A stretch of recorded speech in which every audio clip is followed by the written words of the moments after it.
കൊണ്ട് ജനങ്ങളെ പറ്റിക്കുന്ന ഡയലോഗടിക്കാരൻ മേനോനെയും ന്യായീകരണക്കാരി പരുത്തിക്കാടിനെയും ഒരേ സമയം കൊല്ലൂർ മൂകാംബിക തന്നെ ചതിക്കുന്നത് കണ്ടിട്ടുണ്ടോ? ഇല്ലെങ്കിൽ നിങ്ങൾ കാണണം. യജാതി വിസ്മയം.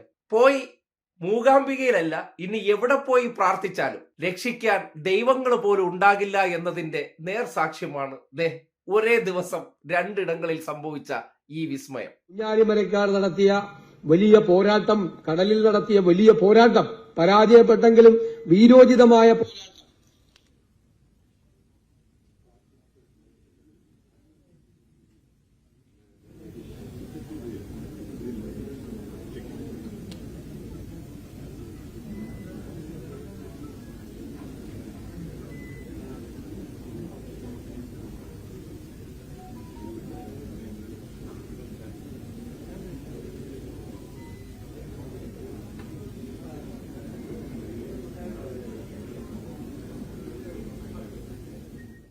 ഞങ്ങൾക്ക് എല്ലാ കാലത്തും ഒരു നിലപാട് മാത്രമേ ഉള്ളൂ. ആ നിലപാട് അന്നും ഇന്നും എന്നും ഒരുപോലെ തന്നെ പറയും. അപ്പൊ അങ്ങനെയാണെങ്കിൽ ഈ 31-ന് മുൻപ് തന്നെ DGPയുടെ റിപ്പോർട്ട് ലഭിക്കും സർക്കാരിന് എന്നാണോ അങ്ങ് കരുതുന്നത്? സർക്കാർ തീരുമാനിക്കട്ടെ. ഇപ്പൊ 31-ാം തീയതി വരെ സമയമുണ്ടല്ലോ. ഞാൻ ചോദിക്കുന്നത് DGPയുടെ അടുത്ത് ഈ റിപ്പോർട്ട് കിട്ടിയിട്ട് കേൾക്കുന്നുണ്ടോ ശ്രീ തോമസ്? അവിടെ കറണ്ട് പോയി. കേൾക്കാമോ? കേൾക്കുന്നുണ്ട് ശ്രീ തോമസ്. കറണ്ട് പോയി കേട്ടോ. കേൾക്കാമെങ്കിൽ ഞാൻ ചോദിക്കുന്നത് കറണ്ട് പോയതാണ്. അത് ഇത്ര ദിവസം അവിടെ കറണ്ട് പോയി. കേൾക്കാമോ? കേൾക്കുന്നുണ്ട് ശ്രീ തോമസ്. കറണ്ട് പോയി കേട്ടോ. കണ്ടില്ലേ? റിയൽ വിസ്മയം ഇതൊക്കെയല്ലേ? നിങ്ങൾ എവിടെയെങ്കിലും ഈ അടുത്ത ദിവസങ്ങളിൽ കേരളത്തിൽ പവർ കട്ട് ഇരുണ്ട കാലം എന്നതിന്റെ പേരിൽ ചർച്ച കാണുന്നുണ്ടോ? കേരളത്തിൽ കഴിഞ്ഞ 10 വർഷത്തിന് ശേഷം തുടരെ പവർ കട്ടുകൾ വരികയാണ്. എന്തോരം പ്രതിസന്ധി കഴിഞ്ഞ 10 വർഷം നമ്മൾ കടന്നുപോയി. തുടർച്ചയായിട്ട് പവർ കട്ട് അല്ലെങ്കിൽ വൈദ്യുതി ഇല്ലാത്തൊരവസ്ഥ രാഷ്ട്രീയം മാറ്റിവെച്ച് നിങ്ങൾ ആലോചിച്ച് നോക്കിയേ. ഇങ്ങനെ ഒരു അവസ്ഥ ഉണ്ടായിരുന്നു? ഇങ്ങനെ ഒരു അനുഭവം നിങ്ങളുടെ ജീവിതത്തിൽ ചിന്തിക്കാൻ പറ്റൂ? കറണ്ട് പോയിട്ടില്ലെന്നല്ല, വൈദ്യുതിയൊക്കെ പോയിട്ടുണ്ട്. പക്ഷേ തുടർച്ചയായിട്ട് 1ഉം 2ഉം തവണയൊക്കെ നമുക്ക് അരമണിക്കൂർ പവർ കട്ട് എന്ന് പറയുന്നത് കഴിഞ്ഞ 10 വർഷം നമ്മുടെ ജീവിതങ്ങളുടെ ഭാഗമല്ലായിരുന്നു.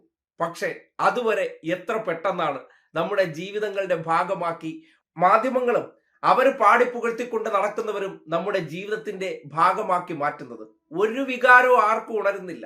പക്ഷെ സാധാരണ സംഭവിക്കുന്ന ഒരു സംഭവം പോലെ നമ്മുടെ ജീവിതത്തിന്റെ ഭാഗമാക്കി പതിയെ മാറ്റുകയാണ്. അത് നിങ്ങളുടെ മുന്നിലേക്ക് യാദൃശികമായിട്ടാണെങ്കിലും തുറന്നു കാട്ടിത്തരികയാണ് ഇവർ പോകുന്ന ദൈവങ്ങൾ. കാര്യം സാധാരണഗതിയിൽ ദൈവങ്ങളുടെ അടുത്തൊക്കെ പോയി കഴിഞ്ഞാൽ എന്തെങ്കിലും പ്രശ്നങ്ങൾ വന്നാൽ ദൈവം സംരക്ഷിക്കുമെന്നാണല്ലോ വിശ്വാസം.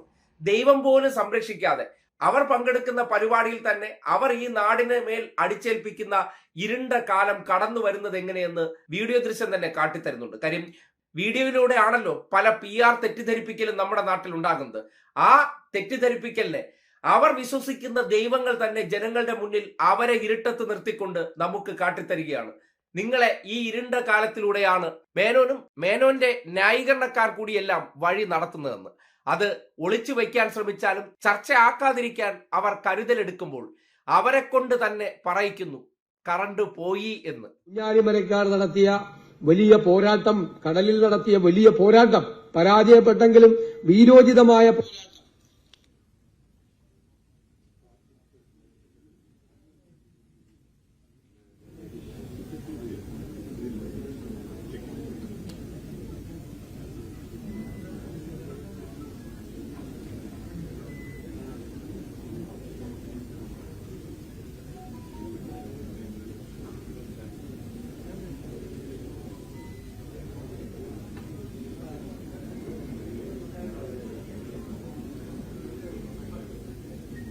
അനങ്ങാത കടലല മേലെ മോഹപ്പൂ കുളിര് പറക്കും.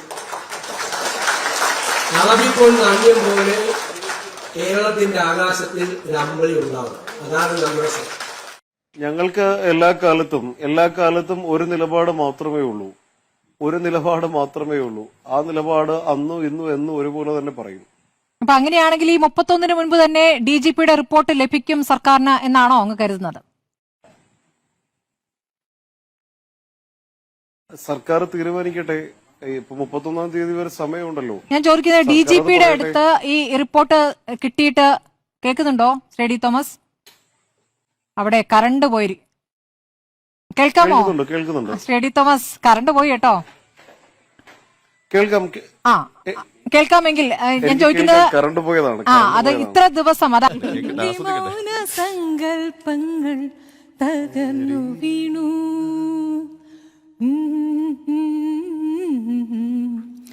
വിധിയാരറിഞ്ഞു,